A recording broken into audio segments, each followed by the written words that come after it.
no, lamentablemente no veo a los que están de manera presencial, tengo visión solamente a los que están conectados vía online. Los que están vía online, ¿alguna consulta al doctor Núñez, al doctor Esperón?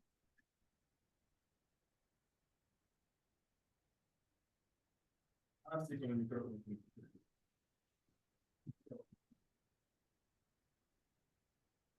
No, cuidado, con el caiga, no.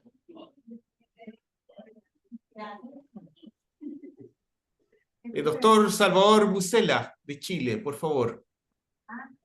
Bueno, para nosotros buenas tardes.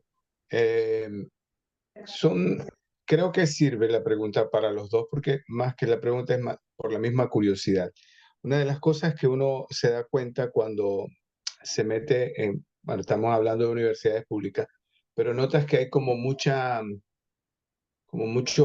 no sé, llamaríamos espacios cerrados en donde las personas que se han hecho líderes o que se mantienen como líderes, es como que son áreas que no se tocan. Es decir, hay dos cosas que han dicho tanto el doctor Ramón como el doctor ahora reciente sobre la sucesión. ¿Cómo se puede promover la sucesión cuando las personas que ya tienen años liderando siguen haciendo lo mismo, se sigue planteando de alguna manera la misma forma de hacer las cosas, que probablemente no sea la mejor, no estoy diciendo que sea mala, porque ha producido frutos, pero ¿cuáles son o qué estrategias, por la experiencia que tienen ambos, qué estrategias son convenientes a la hora de pretender uno enfrentar o decirle a la gente que no se trata de cambiar, sino de que tenemos que estar preparados para una sucesión? O sea, que en todo momento tiene que haber alguien que pueda suplir, como lo acaba de decir el doctor ahora, la función, por ejemplo, del director, porque tiene su subdirector, y el subdirector sabe lo que va a hacer el otro, o lo que pasa administrativamente. O sea, no sé si me explico, pero un poco querer saber cuáles pueden ser las herramientas para eso. Me voy a permitir. Mira, doctor, los norteamericanos, por ejemplo, en el área de jefes de servicio, exigen que para poder ser jefe de servicio en un momento determinado, primero, uno, hay una regulación de tiempo, 3 años, 5 años. Pero segundo, tiene que tener una serie de requisitos esa persona para poder llegar ahí. Y una de las cosas que exigen es publicaciones y presentaciones. Entonces, aquí hay dos formas de ver las cosas. Primero, cómo tú crear un mecanismo a través del cual esa sucesión ocurra de manera regulada. O sea, que yo quiera quedarme 10 años, una cosa, pero que el sistema me permita 5. Y no solamente que permita 5, sino 5 monitoreados. De manera tal que si yo no doy lo que tengo que dar, esa persona pueda ser sustituida. Lamentablemente, por ejemplo, en mi país, nosotros tenemos 11 universidades y tenemos 4, 5 y hasta 6 formas de cómo seleccionar al decano y el tiempo que tiene el decano en la posición. Entonces yo creo que hay que institucionalizar. Se va a hacer un poquito difícil dentro de un mismo país, no sé la opinión que tiene Ramón, poder legislar, pero yo creo que parte de lo que puede este diplomado aportar a la sociedad es tratar de dar una serie de recomendaciones, precisamente para un tema, no sé si alguno de ustedes ya lo tiene, pero cómo nosotros entendemos que debe hacerse la sucesión. ¿Qué cosas hacer para favorecer una sucesión no traumática, adaptable a nuestras instituciones? Esa es mi forma de pensar. Para no repetir lo que ya dijo el doctor Núñez, desde el punto de vista institucional, estoy totalmente de acuerdo con él, deben haber plazos muy bien definidos y perfiles también muy bien definidos. Pero yo quiero hablar desde la parte personal, porque siempre hablamos de la parte que le corresponde decidir a otros, que es la ley y esto, y no la podemos empujar, pero no está en nuestras manos. Yo hablo desde la parte que sí nos corresponde a nosotros como dueños de nuestra propia persona, de nuestras decisiones y de nuestra vida. Y yo creo que la clave es que ustedes nunca pierdan su propia personalidad de quiénes son. Yo no soy el director, yo no soy el... O sea, puedo ocupar el cargo de director, pero yo soy Ramón Esperón. Y yo soy un líder transformacional. Aquí, allá, acullá, o donde tú quieras que me pongas. Porque yo soy yo. Y no es que yo sea la fórmula. Yo voy a llegar a trabajar con los equipos que sean necesarios. Pero yo, o sea, el puesto no me hace a mí. Yo hago el puesto. Esto es importante, porque entonces, muchas veces la gente que no se quiere ir es porque siente que toda su vida es el puesto. Si yo dejo de ser director, entonces ya la gente no va a sonreír, ya no van a dar regalos, ya no voy a ser importante. Yo creo que esa es la mayor pérdida que un ser humano puede sufrir, que es la pérdida de su autovaloración y de su dignidad. Y tristemente, con los años, a veces la gente cae en eso. A lo mejor al principio no. Por eso es muy saludable, no solo para la institución, sino para las personas mismas. El cambio es lo mejor que le puede pasar a la institución y a la persona. Porque muchas veces solamente se piensa en la institución. Para la institución es saludable porque tienen nuevas ideas, nuevos enfoques, siempre se mejora algo. Y además, como son diferentes personas, siempre mejoran cosas distintas y eso ayuda a la estabilidad de la organización. Pero lo que poco se dice y poco se piensa es que uno de los grandes beneficiados va a ser el mismo que ha sido cambiado. Y siempre que se cierra una puerta, se abre una nueva. Y a veces hasta se abre una más grande. Resulta bien hacer que también salir de la posición es un duelo. ¿Ok? Es un duelo. El mismo duelo o parecido a que pierde la novia o al que sale por alguna otra razón con alguna enfermedad. Y yo creo que algo que adolecemos las instituciones, precisamente para no desvalorizar a esa persona que ha tenido 10 años, 15 años, 20 años, es que se descartan. Pasan de ser decanos a qué? Allá. Se fue. Y esa experiencia y esa sapiencia, ¿dónde la dejamos? Entonces yo creo que debe existir una transición para esa sucesión, de que esa persona sea valorada en la institución y quede como un recurso ahí. Porque también no podemos soslayar la parte económica. O sea, esa persona en muchas instituciones sale del puesto, pero no hay retiro. Va para la calle. En países donde no hay retiro y donde la seguridad social es una seguridad social débil. Entonces, esos son elementos importantes que yo creo que también tienen que tomarse en cuenta. El aspecto del duelo, que es natural que va a ocurrir, pero también cómo ese recurso que ha estado tanto tiempo aportando, sigue aportando a la institución y es valorado. Doctor Soto, yo soy la doctora Elizabeth Peralta de República Dominicana. Tengo dos preguntas. La primera, si yo tuviera que planificar mi salida y elegir un sucesor, me diera la oportunidad a mí, y tengo varios miembros del equipo, ¿cuál sería la característica más relevante que yo tendría que considerar para escoger a la persona que se va a quedar en un puesto? Y la segunda es, ¿cómo lidiar con algunos miembros del equipo que son como emocionalmente muy delicados y se sienten mal a cada rato, cualquier cosa es muy delicado trabajar con ellos? ¿Cuál sería su recomendación? Gracias. Si es un cambio con apoyo, digamos, yo me voy porque me tengo que ir por la razón que fuera, pero la institución me reconoce a mí y a mi equipo y el equipo va a permanecer. Hay dos opciones. La primera, al que reconozcan todos como el líder, al que vaya a lograr ese liderazgo que tú vas a dejar. Esa sería la primera recomendación. Si crees que hay una crisis de liderazgo, pues algo faltó en tu trabajo, ¿no? Entonces tendrías, o no te dio tiempo por alguna razón, a veces pasa, a veces estabas formando a todos los líderes y ese líder que era el de mayor reconocimiento se va un poco antes que tú, también podría ser.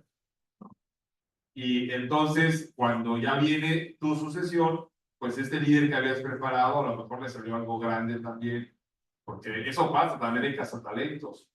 Y entonces ya cuando volteas a ver, dices, bueno, tengo mis líderes, pero a lo mejor ninguno de ellos tiene este reconocimiento. Entonces tendrías que traer a alguien que sí pueda lograr ese reconocimiento. Pero la clave es esa. La clave es que tu sucesor sea la persona que tu equipo reconozca y su experiencia, su conocimiento y estas otras características necesarias del líder. Yo creo que ese es la clave. Quería, deme un segundito para darle mi opinión a la doctora. Doctora, tiene que ver el puesto. ¿Cuál es la función del puesto? Y además identificar 3 candidatos, 2 candidatos. ¿Quién lo aceptaría? Porque de repente usted me dice, doctor, yo quisiera proponerlo. Y yo le digo, no, es que tengo otro plan. Eso es uno. Y número 2, parte del entrenamiento que tenemos que recibir es cómo trabajar ambientes laborales saludables. Hay toda una estrategia. Yo creo que, y se lo pedí a mi universidad, ese coaching que me dieron a mí, que le dieron también a la decana social, debería bajarse a todo el mundo. Porque el coaching es una forma individual. Primero evaluándote, porque antes de hacerme el coaching, evaluaron a toda la comunidad. ¿Qué opinaban de mi persona? Y es interesante porque a veces usted piensa que usted se la está comiendo, como decimos nosotros. Pero resulta que no. Y resulta que usted, ante la figura, por ejemplo, de lo que te evalúan fuera de la escuela de medicina, tienen otra visión tuya. Entonces, no hay forma de que yo pueda cambiar si no me lo hacen notar. Y creo que tenemos que trabajar conflictos, tenemos que trabajar personas con problemas, porque tenemos que ser hasta psicólogos en nuestra profesión. Mauricio, yo quiero hacer un comentario y una pregunta. El comentario, y a propósito de que dejaron abierta la oportunidad de enriquecer las diapositivas, es el rol de la mujer. A nosotras nos cuesta más, y eso hay que decirlo. Y yo creo que una característica, por lo menos que a mí me ha ayudado mucho, es reconocer la vulnerabilidad. De que un día yo diga, no, hoy tengo que quedarme en casa porque tengo a los niños con fiebre y solo quieren a su mamá. Yo creo que también eso mejora el equipo cuando uno es capaz de decirlo. Y claro, en Latinoamérica quizás todavía no estamos tan preparados como en otros países, pero para allá queremos ir.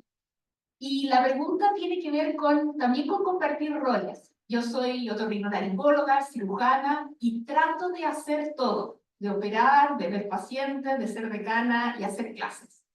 ¿Qué opinan? ¿Es mejor seguir haciendo todo o tratar de concentrarse en alguna de las actividades en particular? La primera parte de la mujer es muy importante, y bueno, y de todos, porque la realidad es que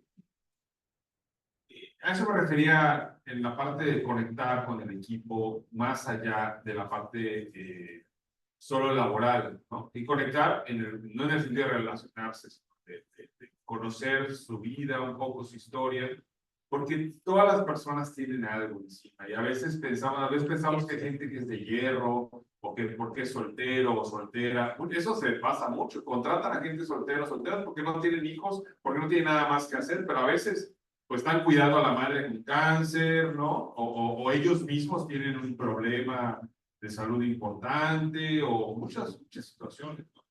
Yo creo que ahí hay que tener un liderazgo gentil, ¿no? Que tenga esa capacidad y sensibilidad de conectar con las personas.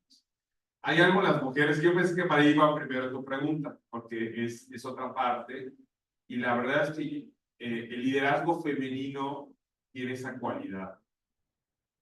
que no es lo mismo, o sea, que no todas las mujeres ejercen un liderazgo femenino, hay mujeres que ejercen liderazgo masculino, ojo. De hecho, la mayoría de las mujeres directivas ejercen un liderazgo masculino, y ese que es incluso puede llegar a ser más agresivo que el del hombre, porque justamente quieren imponerse y quieren que no las vean frágiles y quieren y quieren y quieren y terminan siendo mucho más duras, ¿no? Pero el liderazgo femenino, el verdadero liderazgo femenino, es increíblemente más gentil y más sensible, y muchas veces logra eso, logra esta conexión con todos, como ese cuidadora, como lo hace en la familia o en los hijos del equipo, ¿no? Y muchas veces el equipo se siente arropado por ese liderazgo y lo dan todo por el todo. Entonces, también esa es una cualidad interesante, y que en particular las mujeres pues tienen que cuidar mucho, no caer en el liderazgo masculino. Y en los hombres, pues aprender del liderazgo femenino, y no porque seamos hombres no podemos tener esa parte sensible y de conectar con la gente, que es sumamente valioso, que muchas veces el salario emocional vendrá por allá, ¿no? Adelante. Mire, doctora, es interesante porque aún habiendo esa proporción todavía general, 55% a nivel mundial, mujeres, 45 hombres, por allá. En las escuelas de medicina anda 70, 80 a 20. Sin embargo, yo pienso que siendo ustedes, teniendo la condición de la menstruación que no tenemos, el embarazo, la, la maternidad, o sea, la mujer tiene una serie de roles que nosotros por razones anatómicas y fisiológicas no tenemos. Hay una colega suya de Chile que se llama Pilar Sordo, que es psicóloga, que ha sido una persona que más me ha impresionado a mí, porque dio una conferencia en la Universidad Autónoma de Santo Domingo de 1 hora y media sin un papelito, teniendo a todo el mundo fijado, sin diapositiva. Y ella hablaba de cómo la mujer está preparada para recibir y el hombre para votar, para dar. Y nada más vemos el asunto de la menstruación, del embarazo, del orgasmo, todas esas cosas las fue analizando ella de manera fisiológica. Y yo creo, doctora, primero que sugeriría que de este diplomado se pueda producir un artículo que hable de la mujer decana, precisamente buscando ese espacio. Fíjense que, por ejemplo, México acaba de darnos una lección en Latinoamérica. Acaba de ganar una mujer la presidencia de México, en un país muy machista. Entonces, mi comentario final es: tienen que seguir el espacio que les dan. Y ustedes son mayoría.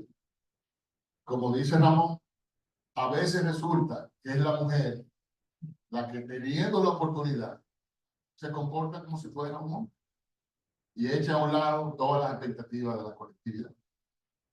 Hay que seguir el espacio, hay que buscarlo. Doctor, yo quisiera también hacer un aporte, Blanca, de México. Sumando al comentario de la doctora Marcela, creo que un reto que deberíamos integrar es este espacio de interculturalidad, cómo debemos reforzarla y que integra también el tema de equidad, que va más allá de ser hombre o ser mujer. Sin duda alguna les comparto una experiencia dentro de liderazgo. Es un camino difícil de por sí, el formarse para pues, apoyar a que las cosas crezcan, y más cuando nuestra cultura tiene otra percepción. En una ocasión hice un ejercicio de experimentación, donde en ese puesto mi líder teníamos un problema, que era atender una situación bajo la aplicación de un examen en ciertas características que era diferente a la visión que él tenía. En ese momento yo le planteé la propuesta, estuvimos un mes entre idas y venidas, no se solucionó, y dije, vamos a probar otro camino. Y le comenté a alguien del equipo, un hombre, que por favor le diera la misma idea bajo las mismas condiciones. Se acercó a él, le dio la idea y fue aceptada. justo la misma solución, solo que por otro camino.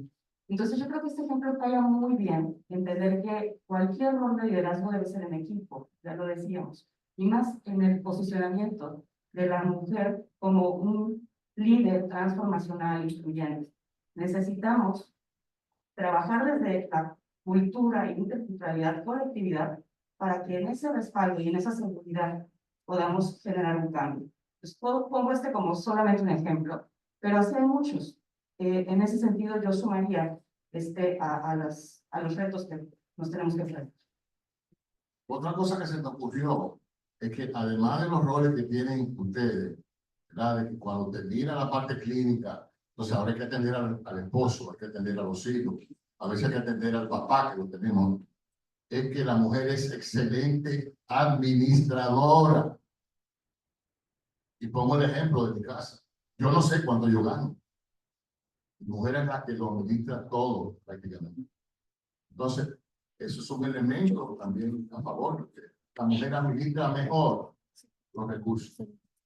Pues muy bien. Sí, vamos a decirnos. Una última, Mauricio. No, ya estamos en el tiempo, perdón.